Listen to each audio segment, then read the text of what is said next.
جو لوگ اپنے چہروں کے بل جہنم کی طرف گھسیٹ کر لائے جائیں گے ان کا بہت برا ٹھکانہ ہوگا اور وہ سب سے زیادہ سیدھے راستے سے بھٹکنے والے ہوں گے۔ تو بات اصل میں شروع ہوئی ہے اب یہاں سے کہ کافروں نے کہا کہ یہ پورا قرآن جو انسا ہے، پورا قرآن یہ ایک دفعہ ہی کیوں نہیں نازل کیا گیا، ایک مرتبہ میں؟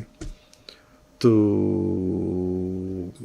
اب یہ اس کے اوپر مشرکین نے ایک اعتراض کیا جن سے، یعنی جس طرح حضرت موسیٰ علیہ السلام پر مکمل تورات جو ہے وہ ایک ہی دفعہ یکبارگی نازل ہوئی، اور حضرت داؤد علیہ السلام پر مکمل زبور ایک ہی دفعہ میں نازل ہوئی، اور حضرت عیسیٰ علیہ السلام پر مکمل انجیل جو ہے وہ یکبارگی نازل ہوئی، اسی طرح آپ صلی اللہ علیہ وسلم پر مکمل قرآن جو ہے وہ اکٹھا ایک ہی مرتبہ کیوں نہیں نازل ہو گیا؟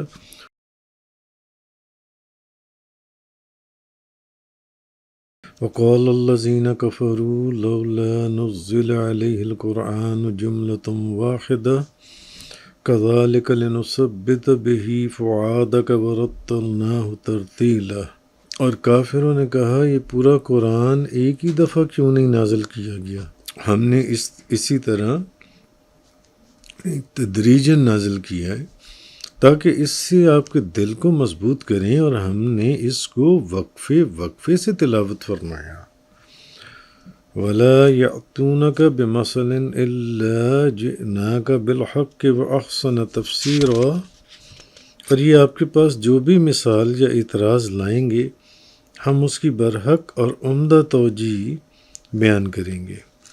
الذین یحشرون علی وجوہہم الی جہنم اولئک شر مکانا واضل سبیلا۔ جو لوگ اپنے چہروں کے بل جہنم کی طرف گھسیٹ کر لائے جائیں گے ان کا بہت برا ٹھکانہ ہوگا، اور وہ سب سے زیادہ سیدھے راستے سے بھٹکنے والے ہوں گے۔ تو بات اصل میں شروع ہوئی ہے اب یہاں سے کہ کافروں نے کہا کہ یہ پورا قرآن جو انسا ہے، پورا قرآن یہ ایک دفعہ ہی کیوں نہیں نازل کیا گیا، ایک مرتبہ میں؟ تو اب یہ اس کے اوپر مشرکین نے ایک اعتراض کیا جن سے، یعنی جس طرح حضرت موسیٰ علیہ السلام پر مکمل تورات جو ہے وہ ایک ہی دفعہ یکبارگی نازل ہوئی، اور حضرت داؤد علیہ السلام پر مکمل زبور ایک ہی دفعہ میں نازل ہوئی، اور حضرت عیسیٰ علیہ السلام پر مکمل انجیل جو ہے وہ یکبارگی نازل ہوئی، اسی طرح آپ صلی اللہ علیہ وسلم پر مکمل قرآن جو ہے وہ اکٹھا ایک ہی مرتبہ کیوں نہیں نازل ہو گیا؟ تھوڑا تھوڑا تھوڑا تھوڑا کر کے 23 سال میں قرآن مجید کا نزول کیوں مکمل کیا گیا؟ اگر آپ بھی انہی کی طرح نبی اور رسول ہیں تو آپ کے ساتھ ان نبیوں اور رسولوں والا معاملہ کیوں نہیں کیا گیا؟ اگر آپ بھی، ان کا یہ اعتراض تھا مشرکین کا کہ اگر آپ بھی انہی کی طرح، حضرت موسیٰ علیہ السلام کی طرح، حضرت داؤد علیہ السلام کی طرح، حضرت عیسیٰ علیہ السلام کی طرح نبی اور رسول ہیں، تو پھر آپ کے ساتھ ان نبیوں اور رسولوں والا معاملہ کیوں نہیں ہوا؟ کیونکہ وہ تو ہر جگہ پر یہ بہانہ تلاش کرتے تھے۔ کہیں کہتے تھے آپ بازاروں میں کیوں پھرتے ہیں، کہیں کہتے تھے آپ کھاتے کیوں ہیں، پیتے کیوں ہیں اگر رسول ہیں یا نبی ہیں جو ان سے۔ اب ایک اور اعتراض جو ان سے انہوں نے کیا جو ان سے کہ آپ سرکار صلی اللہ علیہ وسلم کہ آپ کے اوپر قرآن پاک جو ہے یہ تھوڑا تھوڑا کر کے 23 سال میں کیوں جا کے یہ اس کا نزول مکمل ہوا جو ان سے؟ اگر آپ نبی اور رسول ہوتے تو آپ کے اوپر تو اکٹھا قرآن جیسے اور نبیوں اور رسولوں کے اوپر نازل ویسے ہی نازل ہوتا جو ان سے۔ تو یہ انہوں نے ایک اعتراض کیا۔ اچھا، شیخ الحدیث حضرت غلام رسول سعیدی صاحب نے تبیان القرآن کے اندر اس کا بڑا زبردست آسان سا ایک جواب دیا. میں آپ کے سامنے وہ ایز اٹ از رکھتا ہوں کہ انہوں نے پہلی وجہ تو انہوں نے اس کی تفسیر میں یہ لکھی کہ انبیاء سابقین جو ہیں وہ لکھنے اور لکھے ہوئے کو پڑھنے والے تھے.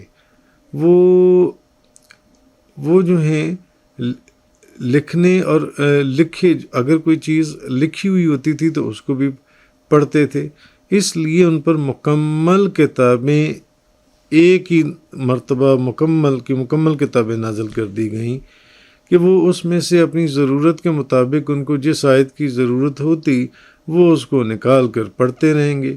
اچھا، جبکہ نبی کریم صلی اللہ علیہ وسلم آپ امی تھے اور آپ نے کسی سے نہ تو لکھنا اور لکھے ہوئے کو پڑھنا آپ نے کسی سے نہیں سیکھا تھا، تو آپ کے لیے اس قرآن کو محفوظ رکھنے کی صرف یہ صورت تھی کہ آپ اس کو زبانی یاد کر لیں.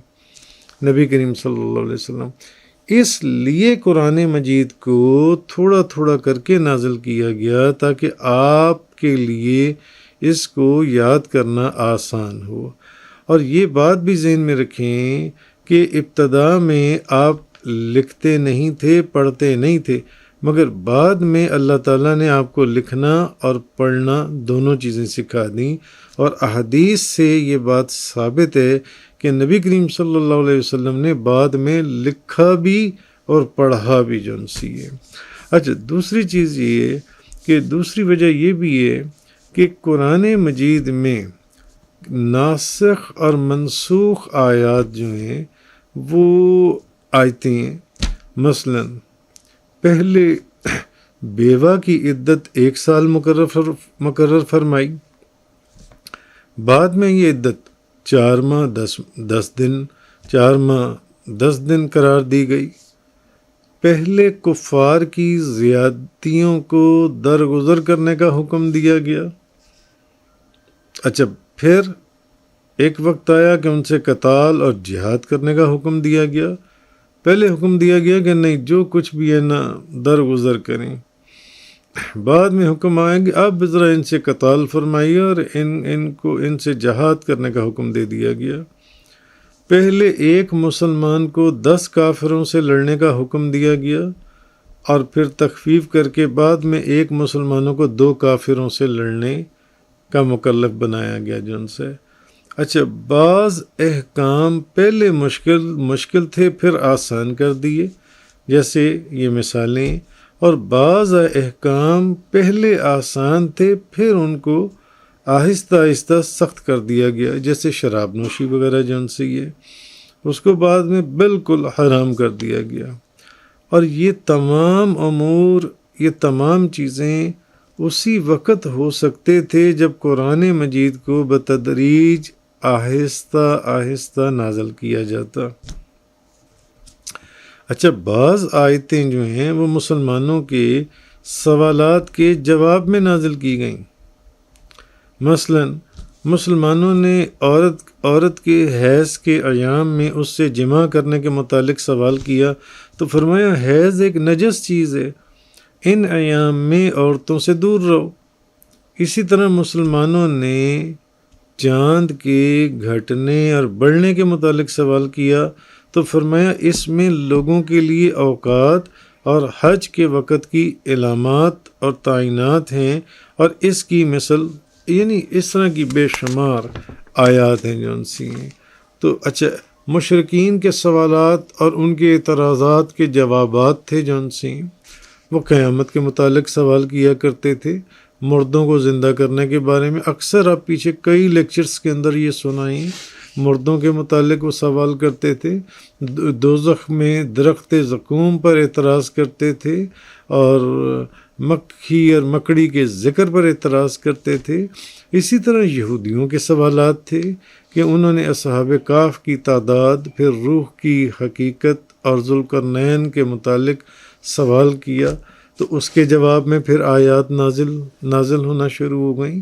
بعض اوقات خبیث اور ملعون کفار جو ہیں، کافر جو تھے، وہ آپ سرکار صلی اللہ علیہ وسلم کی شان میں احانت آمیز باتیں کرتے تھے تو پھر ان کے رد میں آیات نازل ہوتی تھیں. مثلا ولید بن مغیرہ نے آپ کو مجنون کہہ دیا العیاذ باللہ، عاص بن وائل نے آپ کو ابتر کہہ دیا، یا کسی نے آپ کو شاعر کہہ دیا، کسی نے آپ کو ساحر کہہ دیا، کسی نے آپ کو سحر زدہ کہہ دیا، تو ان کے رد میں اور ان کی مذمت میں آیات جو سی ہیں وہ نازل ہوئیں. کسی نے آپ سے حضرت یوسف علیہ السلام کے قصے کے متعلق سوال کیا تو اس کے جواب میں پوری سورہ یوسف نازل کر دی گئی. بعض اوقات صحابہ کرام کو کوئی مسئلہ سمجھ میں نہ آتا تو اس کی وضاحت کے لیے آیات نازل ہو جاتی.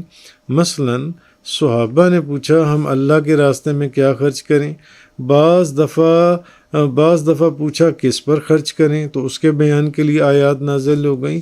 تو بعض اوقات جزوی واقعات کے سلسلے میں آیات نازل ہوئیں. مثلا یہود نے کہا کہ آپ پر جبریل وحی لاتا ہے، وہ تو ہمارا دشمن ہے، اور جب حضرت ابو بکر نے ان سے اللہ کے راستے میں خرچ کرنے کے لیے کہا تو انہوں نے کہا پھر تو اللہ فقیر ہے العیاذ باللہ اور ہم غنی ہیں، اور کہا کہ اللہ کے ہاتھ تو بندھے ہوئے ہیں، تو ان کے رد اور ان کی مذمت میں آیات نازل ہوئیں. اسی طرح جب ایک منافق نے رسول اللہ صلی اللہ علیہ وسلم کا فیصلہ نہیں مانا اور حضرت عمر فاروق نے اس کو قتل کر دیا تو حضرت عمر کی تائید میں آیات نازل ہوئیں. اسی طرح اور بہت جزوی واقعات ہیں جن کی وجہ سے آیات نازل ہوئیں. یہ جزوی واقعات اور کفار، یہود اور منافقین کے سوالات اور ان کے اعتراضات، اسی طرح مسلمانوں کے سوالات بتدریج پیش آتے رہتے تھے.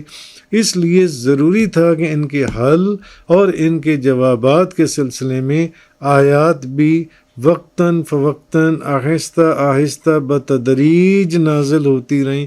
جیسے جیسے واقعات پیش آ رہے تھے آپ سرکار صلی اللہ علیہ وسلم کی زندگی میں، جیسے جیسے سوالات اٹھ کر سامنے آ رہے تھے، ویسے ویسے اور بیک وقت کئی صورتیں نازل ہوتی رہتی تھیں. مثلا حضرت یوسف علیہ السلام کے قصے کے متعلق یا یاجوج ماجوج کے متعلق ایک صورت یا کسی صورت کی آیات نازل ہو رہی ہیں، پھر کسی نے کسی اور چیز کے متعلق سوال یا اعتراض کر دیا تو کسی اور صورت میں اس کے متعلق آیات نازل ہو گئیں.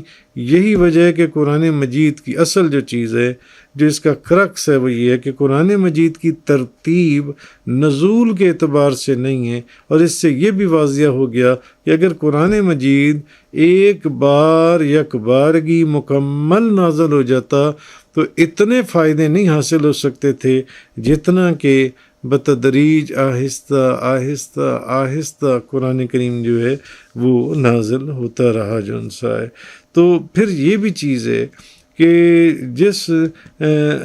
ایک وجہ یہ بھی ہے قرآن مجید کی آہستہ آہستہ اور مختلف جگہوں کے اوپر اور مختلف صورتوں میں نازل ہونے کی، کہ جس نبی پر جس جگہ اللہ کی کتاب نازل ہوئی اس جگہ کو وحی الہی محبت وحی الہی بننے کا شرف حاصل ہوا، تو دوسرے نبیوں کی وجہ سے صرف کسی ایک جگہ کو یہ شرف حاصل ہوا، جبکہ ہمارے نبی کریم صلی اللہ علیہ وسلم، آپ سرکار صلی اللہ علیہ وسلم کی وجہ سے بکثرت مقامات کو یہ شرف جن سے یہ شرف حاصل ہوا، کئی مقامات کو.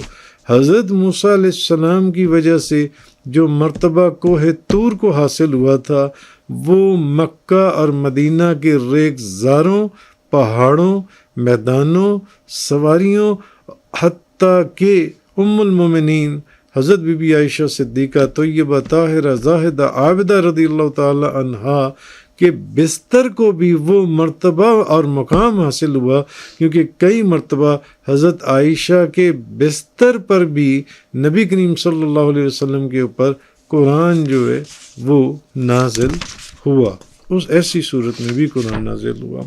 تو آگے یہ جو فرمایا گیا، کیونکہ پیچھے بھی کافروں کا اور یہ منافقوں کا ذکر چلتا رہا، یہ جو اعتراضات کرتے تھے اور بے ادبی اور گستاخی کرتے تھے اور اس طرح کی باتیں، اور آپ سرکار صلی اللہ علیہ وسلم کو پریشان کرتے تھے. تو آگے فرمائے الذین یحشرون علی وجوہہم الی جہنم اولئک شر مقاما واضل سبیلا، جو لوگ اپنے چہروں کے بل جہنم کی طرف گھسیٹ کر لائے جائیں گے جہنم کی طرف گھسیٹ کر لائے جائیں گے، ان کا بہت برا ٹھکانہ ہوگا اور وہ سب سے زیادہ سیدھے راستے سے بھٹکنے والے ہوں گے۔ حضرت انس رضی اللہ تعالی عنہ بیان کرتے ہیں اس آیت کی تفسیر میں ایک حدیث، ایک شخص نے کہا یا رسول اللہ، قیامت کے دن کافر کا منہ کے بل کس طرح حشر کیا جائے گا؟ یعنی ایک بندہ منہ کے بل کیسے چل کر آئے گا؟ بھئی بندہ تو 2 پاؤں کے اوپر چلتا ہے، منہ کے بل کیسے چل کر آئے گا؟ تو رسول اللہ صلی اللہ علیہ وسلم نے فرمایا جس ذات نے ان کو پیروں کے بل چلایا ہے وہ ذات ان کو منہ کے بل چلانے پر بھی قادر ہے۔ وآخر دعوانا ان الحمد للہ رب العالمین۔ تفسیر قرآن کا یہ لیکچر انگلش میں سننے کے لیے براہ کرم ڈسکرپشن میں موجود لنک پر کلک کریں۔